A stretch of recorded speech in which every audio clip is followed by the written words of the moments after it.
Dalam kondisi pandemi, pemerintah seharusnya memberi kebijakan yang sifatnya menyeluruh dan pasti. Hingga kini, Kemendikbud belum membuat kurikulum darurat di tengah pandemi. Pembukaan sekolah idealnya dilakukan saat tahun ajaran baru mendatang.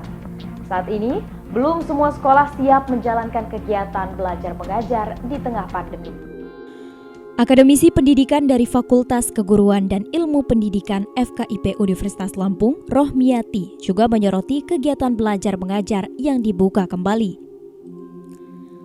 Dia menyatakan untuk pelaksanaan KBM secara tatap muka di sekolah harus benar-benar diperhatikan, khususnya terkait penerapan protokol kesehatan. Namun, dia sangat tidak merekomendasikan untuk sekolah menerapkan KBM secara tatap muka, apalagi untuk siswa TK maupun SD memiliki resiko yang sangat riskan tertular penyebaran virus corona serta orang tanpa gejala yang harus diwaspadai. Karenanya, dia menyarankan untuk saat ini kegiatan belajar mengajar dilakukan di rumah atau secara daring sampai pandemi COVID-19 berakhir. Daerah yang mungkin kuning, hijau gitu ya. Hijau mungkin bolehlah ya. Tapi tetap protokol kesehatan harus dilaksanakan. Kedua, social distancing ini yang harus dilaksanakan. Artinya bagaimana? Kalau dalam satu rombel itu ada 30 orang misalnya, maka itu anak-anak bisa dibagi menjadi rombelnya diperbanyak. Jadi kalau muridnya itu misalnya 30, maka kemudian menjadi 15 atau 10. Jadi social distancingnya tetap terjaga. Nah, risikonya apa? Risikonya dalam seminggu mungkin anak-anak hanya masuk 3 hari. Nah, ini mungkin dimungkinkan, tetapi harus diingat yaitu daerah yang area hijau atau kuning boleh. Nah, tapi kalau oranye dan merah menurut saya no, tetap no. Jadi kalau kemarin untuk anak-anak TK saya katakan bahwa saya masih khusus untuk anak-anak TK itu sangat riskan. Itu saya katakan tetap harus belajar online di rumah. Nah, harus belajar di rumah. Nah, ini yang perlu kita, karena sekarang ini adalah masalahnya orang tanpa gejala ini yang kita harus waspadai. Nah, jadi intinya saya ya tidak begitu mempermasalahkan, terutama persyaratan bahwa daerah itu adalah termasuk hijau. Nah, memang area hijau ya saya pikir oke, tapi tetap protokol kesehatan dan social distancing harus diterapkan. Akademisi di bidang kesehatan lainnya, Asep Sukohar, yang juga wakil rektor di Universitas Lampung mengatakan, untuk kegiatan belajar mengajar secara tatap muka di sekolah harus mendapat izin dari Satuan Tugas Gugus COVID-19, serta izin dari pemerintah daerah. Asep, yang juga Ketua ID Lampung ini juga menyarankan agar daerah yang hendak mengambil kebijakan KBM secara tatap muka di sekolah harus mengikuti sesuai arahan peraturan gubernur yang baru mengatur tatanan kehidupan baru atau new normal. Protokol kesehatannya harus dijalankan, ya, dari jaga jarak, pakai masker, terus hindari kerumunan, itu yang pertama. Yang kedua, menurut saya tadi ada Pergub nomor 51 tahun 2020. Ya, itu di pasal 8 saya lihat ayat 1 A dan B. Itu sudah ada sanksi. Nah, bagaimana pemerintah daerah bisa menjalankan itu dengan baik sehingga pengendalian COVID-19 ini bisa terkendali. Pendidikan ya kami menjalankan sesuai dengan arahan Mendikbud tetap dilakukan. Yang kedua, koordinasi dengan gugus tugas. Yang ketiga, ya pengawasan di internal. Jadi protokol kesehatan seperti pengukuran suhu, terus koordinasi, lalu pengurusan. Di bagian lain, Dinas Pendidikan dan Kebudayaan Lampung menyatakan bagi daerah yang ingin menerapkan kegiatan belajar mengajar secara tatap muka harus memperhatikan 3 izin, yakni izin dari Satuan Gugus COVID-19, izin pemerintah daerah, dan izin dari orang tua peserta didik. Pihak orang tua peserta didik berhak menolak anaknya untuk tidak mengikuti kegiatan belajar mengajar secara tatap muka di sekolah. Hal ini menjadi hak orang tua peserta. Kepala Dinas Pendidikan dan Kebudayaan Provinsi Lampung, Sulpakar, juga telah memberikan penjelasan terkait SOP kegiatan belajar mengajar di era new normal. Standar operasional prosedur, pelaksanaan pembelajaran, kenormalan baru pada satuan pendidikan di Provinsi Lampung yang harus dilaksanakan adalah sebagai berikut. 1. Sekolah memastikan keadaan lingkungan sekolah dalam keadaan bersih dan sehat antara lain. A. Sekolah menyiapkan titik tempat penurunan dan penjemputan peserta didik dengan memaksimalkan tidak terjadi penumpukan. B.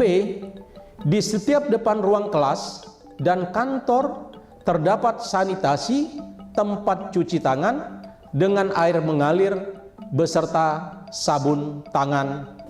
C. Menyiapkan alat pengukur suhu tubuh di setiap ruang kelas dan kantor. D. Menyiapkan cadangan masker jika terdapat peserta didik atau pendidik dan tenaga kependidikan tidak membawa masker atau maskernya rusak. E. Mengatur tempat duduk siswa di setiap kelas dengan jarak minimal 1,5 meter. F. Memastikan kebersihan gagang pintu, kebersihan keyboard, kebersihan komputer, kebersihan kelas, kebersihan meja dan kursi belajar dengan disinfeksi setiap hari termasuk lingkungan sekolah. G. Tidak membuka kantin sekolah dan menganjurkan peserta didik untuk membawa makan dan minum dari rumah. H. Meniadakan atau menutup perpustakaan, laboratorium, dan taman bermain atau berkumpul untuk sementara waktu. I. Sekolah menyiapkan dukungan unit kesehatan sekolah dan tenaga kesehatan. J. Sekolah menyiapkan kotak sampah khusus untuk pembuangan masker bekas dan memusnahkannya dengan segera setiap hari. K. Pihak sekolah membuat jadwal pembelajaran dengan menggunakan sistem shift dengan durasi jam belajar paling lama 3,5 jam tanpa istirahat dan dilanjutkan dengan shift berikutnya. Bagi sekolah yang ruang kelasnya mencukupi, dapat melakukan pembelajaran tanpa shift dengan protokol kesehatan dan tanpa ada waktu istirahat. L. Sekolah wajib mencatat, menyiapkan daftar hadir peserta didik, pendidik, dan tenaga kependidikan setiap hari bagi peserta didik, pendidik, dan tenaga kependidikan yang tidak hadir agar pihak sekolah berkomunikasi dengan orang tua atau keluarga untuk mengetahui keadaan peserta didik dan tenaga kependidikan. M. Untuk kegiatan upacara bendera, olahraga, dan ekstra kurikuler sementara waktu ditiadakan. 2. Peserta didik memastikan standar kesiapan dalam rangka mengikuti pembelajaran di sekolah, antara lain: A. Peserta didik dipastikan dalam keadaan sehat. Jika mempunyai penyakit seperti obesitas, diabetes, penyakit jantung, paru dan pembuluh darah, kanker atau daya tahan tubuh lemah atau menurun, disarankan untuk tidak mengikuti kegiatan pembelajaran di sekolah. B. Sebelum berangkat ke sekolah, untuk sarapan pagi terlebih dahulu agar kondisi badan tetap stabil. C. Membawa dan selalu menggunakan masker serta hand sanitizer. D. Tidak menggunakan jam tangan atau perhiasan. E.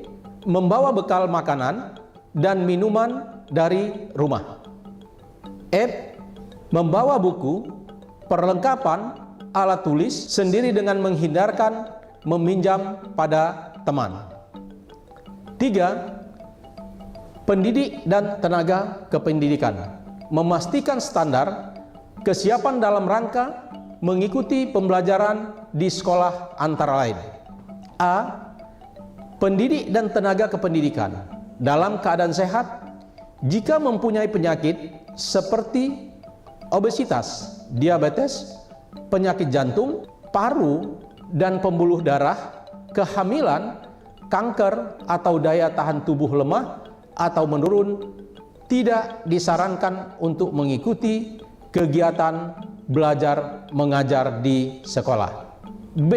Sebelum berangkat ke sekolah untuk sarapan pagi terlebih dahulu agar kondisi badan tetap stabil.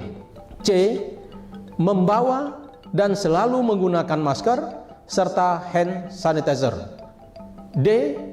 Tidak menggunakan jam tangan atau perhiasan. E.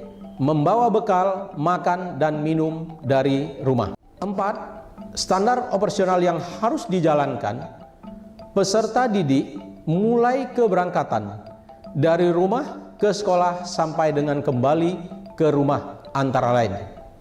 A.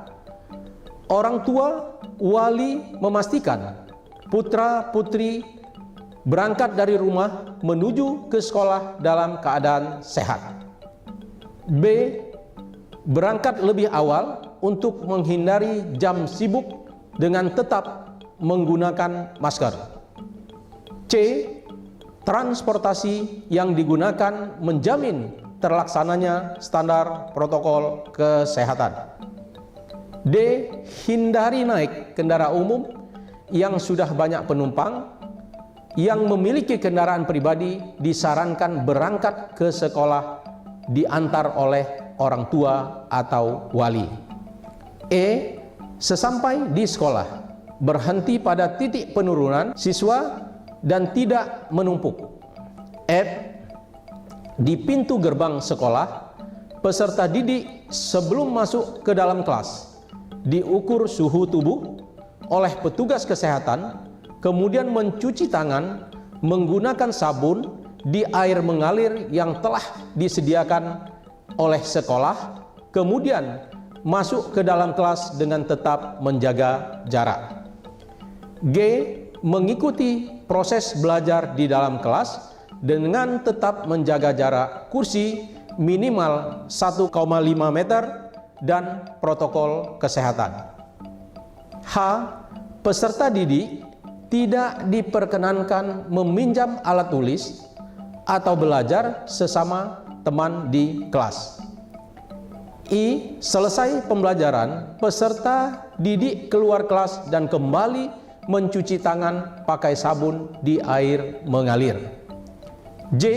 Peserta didik menuju titik penjemputan, pulang menuju ke rumah dengan kendaraan umum ataupun dijemput oleh orang tua dengan tetap menjaga jarak. K.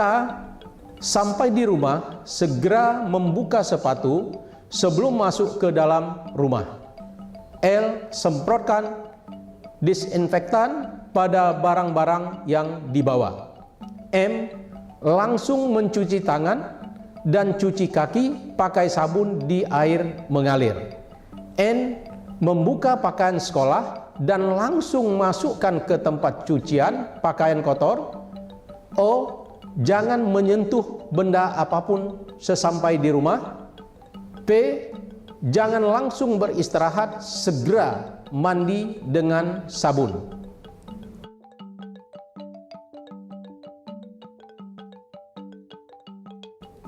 Q. Kembali berpakaian yang bersih dan melanjutkan aktivitas di rumah, makan, beribadah, belajar, dan beristirahat.